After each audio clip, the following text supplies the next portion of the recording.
The movement of water across the plasma membrane is also affected by the amount of substances dissolved in water. Thus, osmosis is the net diffusion of water across the selectively permeable membrane towards higher solute concentration. So, if they will ask what is osmosis, instead of making your own definition, you can follow out this answer.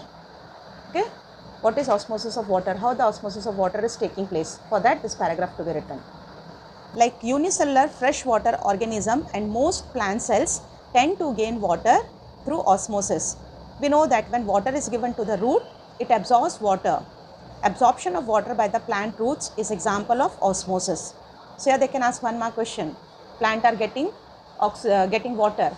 Roots are getting water through the process of osmosis, either in the form of fill in the blanks or one more question.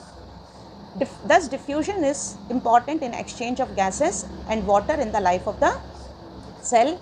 In addition to this, the cell also obtain nutrition from the environment. Different molecules move in and out of the cell through a process of transport requiring use of energy. Here one more question will be there. It's not given in explanation. You write down here, which is called active transport. What is active transport?